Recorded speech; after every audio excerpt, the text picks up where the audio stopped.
अस्सलामुअलैकुम जी, welcome to Pakistan academy.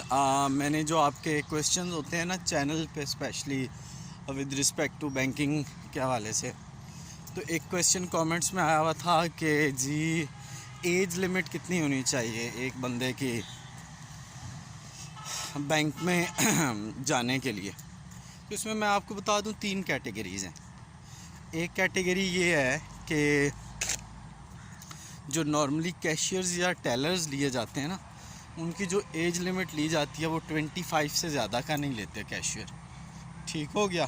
तो जो टेलर्स होते हैं या कैशियर्स होते हैं उनकी एज लिमिट 25 होती है। Keep in mind.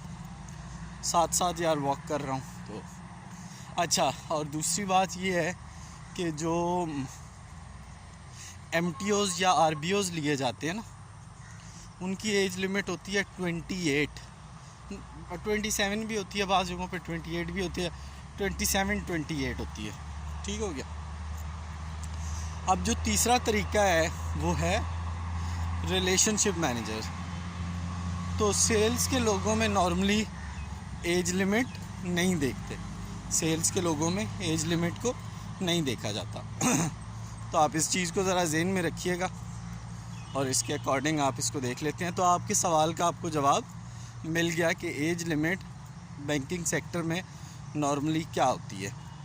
तो जुड़े रहे, बैंक के हवाले से जितनी भी इंफॉर्मेशन होंगी मैं चैनल पे अपलोड करता रहूँगा और इंशाल्लाह उससे आपको फ़ायदा मिलता रहेगा।